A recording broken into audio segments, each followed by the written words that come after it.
going on, everyone? Welcome to Progress on Purpose podcast, where we believe in intentional, purposeful living. We are a community of people who seek to be intentional about how we think and behave towards an intended goal. We believe that what we say, think, and do governs our ability to progress towards our goal and ultimately lead to success. Thank you so much for joining into episode 7 of the show in its first season entitled The Winning Season. If you are joining us for the first time, we welcome you. And if you have been listening for a while, shout out to you. Thank you so much. We are in the season of the winning season, and in this season we will be discussing what it takes to prepare for and walk in your winning season, or what is known to be the greatest season of your life.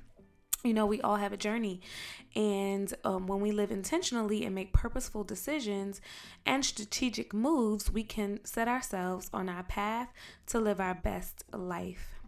Today is a solo episode, and it's about this concept of manifestation and how I manifested my man, who this week is celebrating his birthday. So shout out to my Superman, my husband.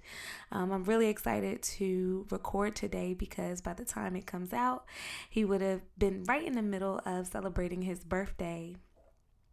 But first, I've got to tell you about a new super helpful tool that I created for all of you to try. I've created my very own daily intentionals planner. This downloadable tool will help you set daily intentions and crush goals. You can download it and print as many as you need to. It fits perfectly into a binder. It can sit right on your desk at work.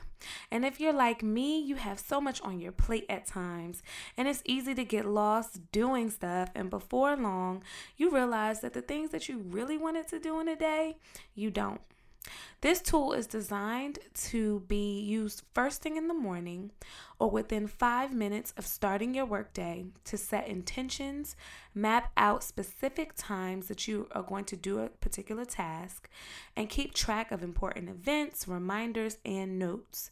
It is, in my opinion, the perfect marriage between a journal and a calendar. If you would like me to send you one, send me an email to progressonpurposepodcast@gmail.com with the subject planner, and I'll be happy to send you one for free. That is progressonpurposepodcast@gmail.com with the subject planner, and I'll send you one for free. This is a segment of the show where we highlight, celebrate, and give kudos to people in the media, whether that be mainstream or otherwise, who have been shown to live intentionally to make progress towards their goals, make strides in the community or in the lives of others, and simply make this world better by doing what they need to do to best serve themselves, their family, or the community. Today, however, I would like to shout out an organization, and that organization is the Newark Chess Club. The Newark Chess Club is a 501c3 nonprofit mentorship program founded in 2009 in Newark, New Jersey. Their mission is to transform lives by building critical thinking skills in children.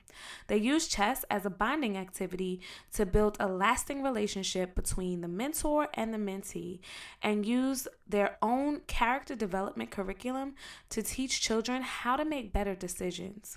For children with limited opportunities to diverse enrichment and experiential learning opportunities that power solutions-oriented thinking and build social-emotional skills, Newark Chess Club steps in to fill these gaps by providing consistent access to necessary supports, including life skill interventions and mentorship.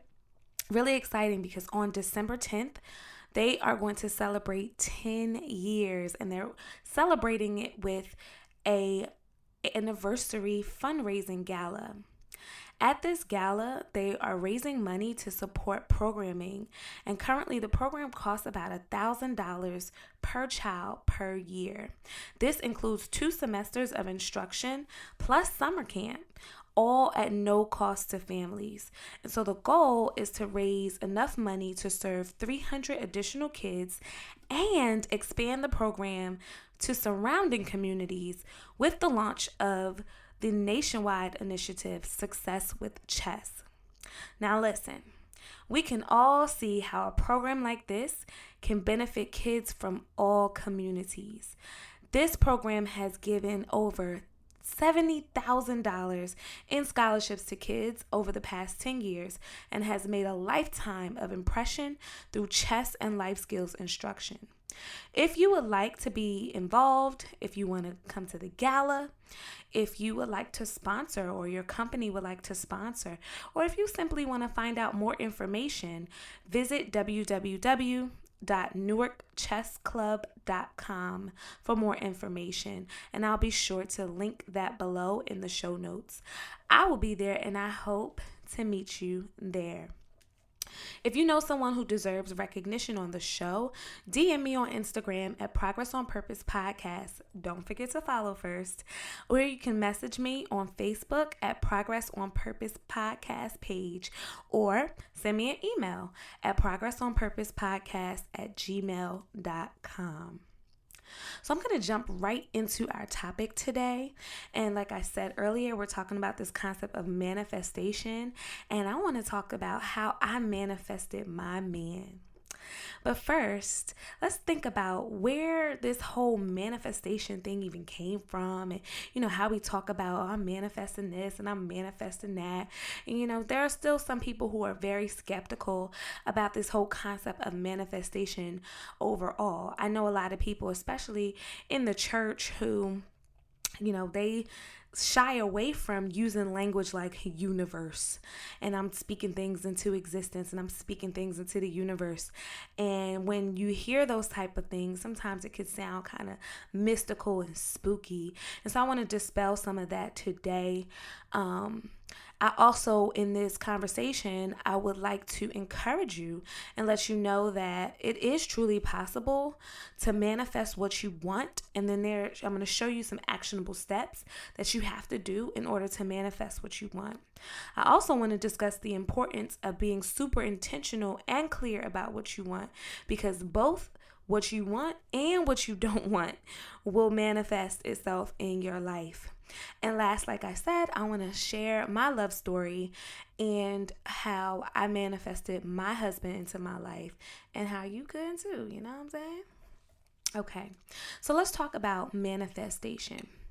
I looked it up because, I like to do a little research, and I found that manifestation is defined as an event, action, or object that clearly shows or embodies something, especially a theory or an abstract idea.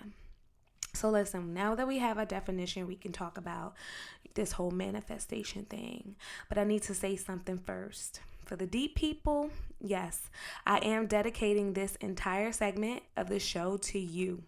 Why? I'm glad you asked. Frankly, because I'm sick and tired of super deep people who are too deep for the sea, too deep for their own good. And if you know someone who is too deep for the sea, why don't you go ahead and pause and hit share, or put this on your social media right now, so maybe vicariously they can see it and listen in, because this episode is going to bless them. So let's look at this term manifestation from a biblical perspective, especially for my deep people. Okay. I looked up a couple of scriptures, and I'm not about to, pick a text and preach, but I do want to give some context. So, in Romans chapter 4, we look at Abraham, and you can read this on your own. But by faith, Abraham believed what God had promised him, that he was going to be the father of many nations. And it was his faith and his belief in God that those promises came to pass. We also love to talk about writing the vision and making it plain. You can find that in Habakkuk 2 and verses 2 and 3, where it says, "And the Lord said to me, write the vision and make it plain upon tables, that he may run that readeth it." Yes, I use the King James Version.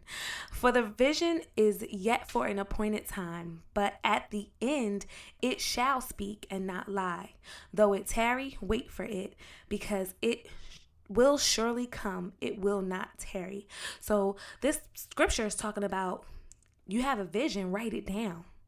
And at the appointed time, it's going to come to pass. It's going to, here we go, manifest itself. Psalm 37:4 says, delight thyself also in the Lord, and he shall give you the desires of your heart. So these things are going to come to pass. They're going to manifest themselves as we delight ourselves in God. And then the last scripture I want to take, don't worry, I told you what, I wasn't going to be too preachy, is Mark 11:23. Which says, and I love it, it says, verily I say unto you, that whosoever shall say unto this mountain, be thou removed, and be cast into the sea, and shall not doubt in his heart, but shall believe that those things which he saith shall come to pass, he shall have whatever he says. So here we go. Speaking something into existence right here. You talking to a mountain? Saying that thing out in the atmosphere, mountain be removed, and you're telling me that if I say that into the atmosphere, into the, here we go, the universe, if I speak to that mountain, if I speak to that thing that's in my way, and I make intentions about where it needs to go, you're telling me that by faith, that very thing is going to move and those very things are going to happen? Absolutely. So here we go. Manifestation and speaking things into existence is the mere basis of faith. It's the mere basis of faith. God has always desired that we be intentional about what we do, what we say, how we pray, and what we want our desires to come to pass. The problem is that many of us are sometimes too afraid, or we have never lived a life by this kind of faith. Some of us are, quite frankly, living off of things that our parents have given us, things that, we have amassed on our own over time, and we've never experienced significant loss. But I used to hear people when I was growing up, they would say, keep on living. Keep on living. You're going to find out what faith is. My mom used to say all the time, you're going to find out what God you serving. And, if we keep on living, or if we experience loss in any way, shape, or form, we lose our job, we lose our house, lose our marriage, lose something that is near and dear to us, it truly will shake us and it will shake our faith. But at the same time, it should, and I would hope that it would cause us and cause you to be intentional about everything if we desire to get back on track. And this is what kind of happened to me. I found myself in a place mentally and spiritually where I was just kind of coasting, like, hey, I didn't really have to live by faith for certain things because I kind of enjoyed everything that life threw my way. I graduated high school and went to college, from college and got a job, started making money, and I had a car, and things were good. I was living at home, but baby, I kept on living. And as I kept living, things started to shift. As things started to get cut off, as life happened, as I found myself in situations and experiences that really I put myself in and didn't have no business being there, as I just kept on living, I found myself at rock bottom. But it was that rock bottom place that activated my faith. The bottom, the pit, the floor is truly the breeding ground for faith if we allow it to be. And yes, it can be painful, but it can also be the place where we develop our greatest ideas. Like, how many of us have had some amazing ideas, have thought about businesses, have come up with solutions to problems, have created programs in our own, even if it's just in your mind, have thought about ways to impact our community. And those ideas came from the very places or came at a time where we like, how are we going to do that? How is that going to happen? Look at me. I'm at the bottom right now. Like, how am I going to manifest that? But it's that floor. Something about the floor. And I've been there mentally, and I've also been there physically. And I know I'm not by myself. I know that there are people listening who have found themselves on the floor crying out and praying and trying to figure out How do I get back up? But in that very moment, you are activating a measure of faith that you can't understand how you're going to get back up, but somewhere in your mind, you know you're going to get back up. So there's ministry in that floor. There's a place and a purpose for that floor experience. And I'm gonna spend some more time thinking about that because that got good to me. So manifesting what you want is possible. You just have to set intentions and be clear about what you want. And so I'm outlining a couple of things. I'm going to outline 4 strategies and actionable items that you need to do and things that I've done and still continue to do in order to manifest what I want. And yes, they did help me to manifest my husband. So the first thing is to identify what you want. Identify what you want. It could be, if you could be with anyone in the world, or better yet, if you could be anyone in the world, who would you be? What would you do? What would you look like? What would doing what you want to do look like? Dream big. Who is the person that you desire to be? Where would you travel? What would you eat? What physique would you have? What would your character look like? What kinds of friends would you keep around you? What would your relationships look like? And better yet, what would they feel like? Who would you allow to love you? Who would you not want to be around you? Be clear about these things and more. This is not an extensive list, and I'm sure if we spent more time, we could think about more things to add to it. And this is not a new concept, right? Every great movie or story begins with a story outline or a plan, answering certain questions. Every business starts with a business plan, and most businesses should be an answer to a solution, or to a problem. So when we're thinking about what we want and identifying what we want to come up with a clear plan, a clear idea of what you want. And of course, we can continue to tweak those things along the way as we grow, as we learn, as we develop. And maybe even sometimes we need to have a coach or someone to help us identify what we want. But the important thing to do is start there. Start by identifying what it is that you want. And then write those things down. So that's point number 2. Write them down. I saw a life quote floating around Facebook recently. It says, "A dream written down with a date becomes a goal. A goal broken down into steps becomes a plan. A plan backed by action becomes reality." So we have to write these things down, date them, and immediately it becomes a goal, becomes something that you press towards. And even when we look at the definition of manifestation, it says an event, action, or object that clearly shows or embodies something. It is literally an image, even if it's a written image of something. And that something can be an abstract idea. And for some of us, that abstract idea is marriage. For some of us, that abstract idea is entrepreneurship. Some of us, that abstract idea is having a healthy relationship, a healthy family, a clear and a sound mind. There are many ideas that some of us have that we don't know how we're going to get there. But we can see it. We have a desire for it. And when we write it down, what it does is it creates an image. It creates a living image on paper that now becomes a plan.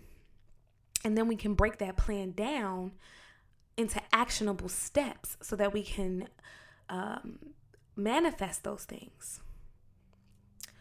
And the reason why we have to write them down is because we need to see it. I can't tell you, and I don't have to tell anyone how many things go through our mind in a day, right? And I'm sure if we wrote everything down, we would have to spend some time sifting out what's what. But we need to write them down. And we want to write down the very thing that we want. And we have limited control on how it's going to manifest, especially if it's something supernatural. But at least we can set clear intentions.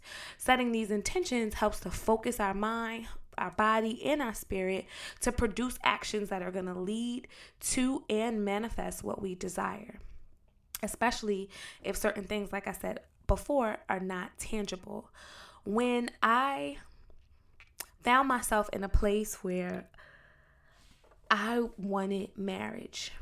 I mean, what am I saying? I always wanted to be married, right? But because that was always a desire of mine. But I wasn't always acting in a way that would produce that or would prepare me to even be married. But I found myself first setting my intentions, saying, you know what, I want to be married. And I let that thing marinate in me. Like, I started looking at other couples and desiring certain relationship with someone that would be, come to be my husband. I started seeing examples of what I didn't want my marriage to look like or to manifest itself to be. And I would write that down too. But I wrote down a list of exactly what I wanted. And that list included the following. I wrote down how I wanted to be treated, how I wanted to be loved emotionally and physically. I had a mentor that told me, listen, you need to tell God what you want in all aspects of your marriage, including the bedroom. There's nothing wrong with that. I also wrote down the type of character that I wanted my husband to have and certain things that I wanted to see in him. I even considered the relationships that he had in his life. What kind of relationship would he have with his mother? And I wrote down what I wanted to see. And this was all before I met my husband, right? So at the time when I met him, I was in a state of like, I'm done with guys for a little bit. I want to, live. I was traveling and I just kind of wanted to be alone. So when I first met him or when he came into my life, I was mean to him. And he'll tell the story. I was very mean, very cold. And what started to soften my heart was me seeing the very things that I wrote down in him. And he had no idea. So the things that I intended were the very things that I had attracted. And at first I didn't see it because you don't see all of that when you meet the person or when you interact with the person in the beginning. But over time, every single thing that I wrote down, I started to see. And I had that written down, so they were measuring. There was a measuring tool for me. Okay, I see how he treats his mother. I see how he has a relationship with his sister. I see the relationship that his daughter has with him and how she treats him. And truth be told, I say this all the time, it was that relationship that attracted me to him the most. And then I started to allow myself to let him show me love, show me affection. Okay. Another thing that you may be thinking about, because I know everyone's not thinking about marriage, but maybe you want to manifest a different mindset. You are fed up with the way you think. Like, come on, let's be real. Some of us have thoughts that we are just like, what? Like, I got to change the way I'm thinking so I could change the way I live. And for many of us, that's what it takes. It takes a mind shift in order for us to begin to even consider a newness of life. So if we want to manifest a different mindset, we got to start by writing down the very things that we want to see. The other thing we might be thinking about is our interactions with others. You may not like the relationships that you have with other people. Write down what you want to see when you interact with someone. Or maybe you're the opposite. You're socially awkward and you just don't want to talk to people. Or when you go out, it's like, no. But you have intentions of being different. So write them down so that you can begin to manifest that. You can see it. Write down that clear embodiment of that abstract idea. The third thing that I think is necessary. I actually think this is even more necessary than writing it down, and it ties right into the what will come to be what you want, right? And that is to clear out the clutter. I'm gonna say it again because I stuttered. Clear out the clutter. Remove distractions and things that are counterproductive. Point blank and period. When I decided that I wanted to be married, when I decided that I wanted to be somebody's wife, or when I even just entertained it, I began to clear out the clutter. I removed male friends that served no purpose. I removed just even things in my space, my environment that were just cluttered. I mean, I really just cleaned house.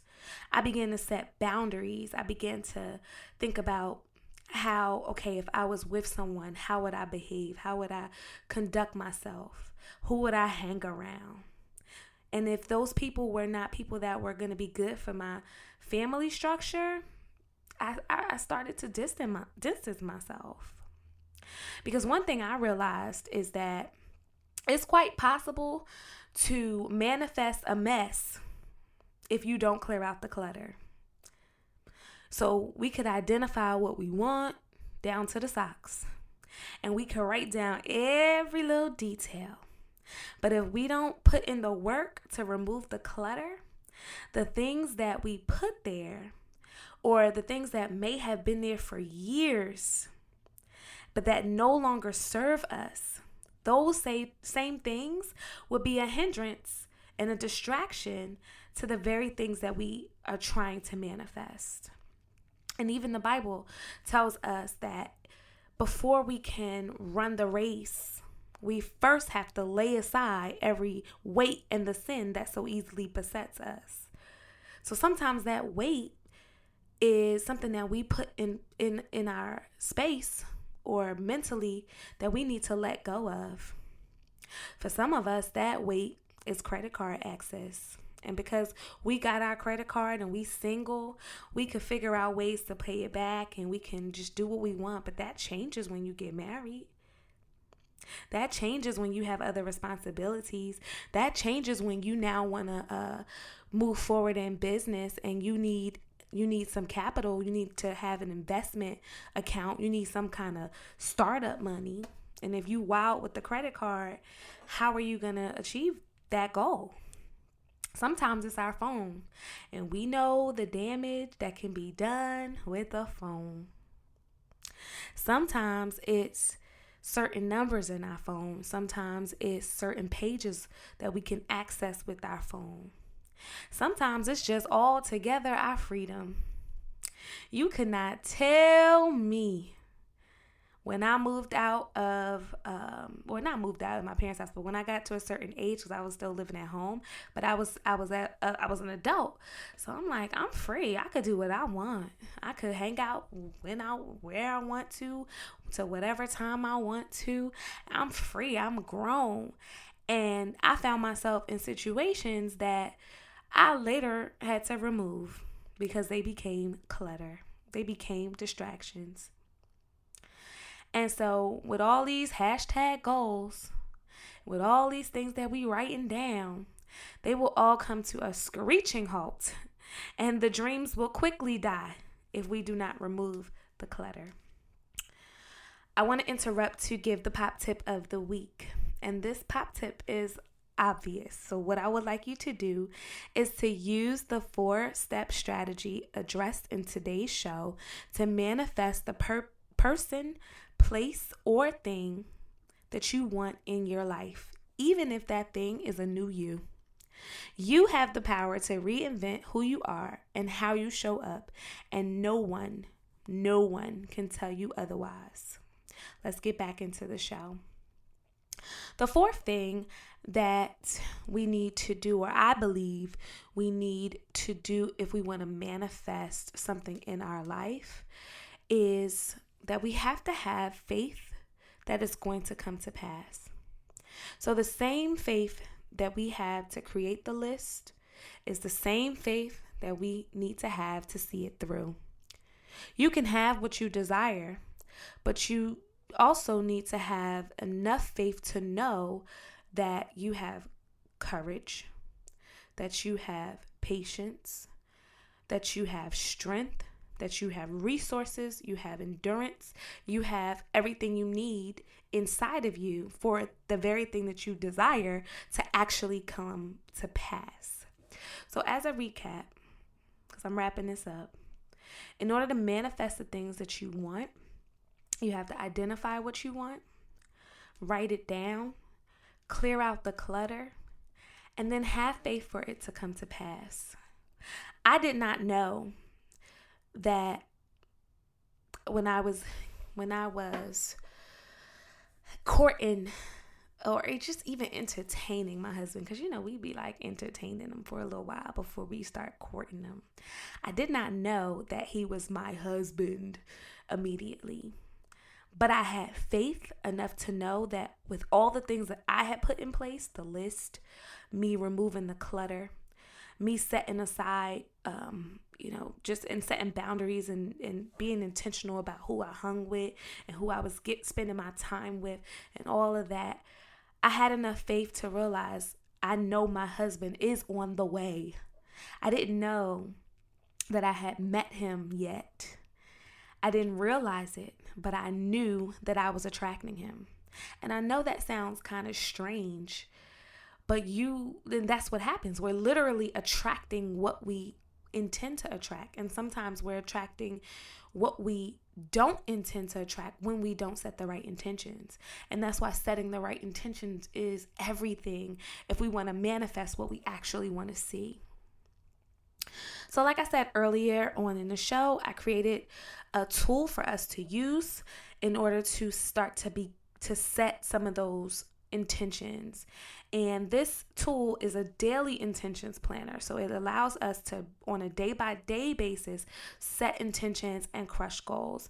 And you can download it, print as many as you need to.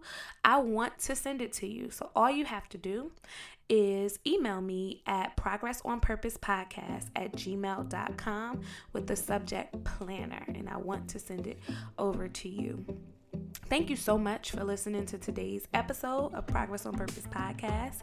If you would like to be a part of this community and continue to be a part of this community, please subscribe to the podcast and follow us on Instagram and Facebook. Also, share this podcast with others by hitting that share button on your listening platform. Today's show was too good to keep to yourself. Let's grow together. I love you guys. I admonish you to keep making progress on purpose through intentional, purposeful living. I will see you next week.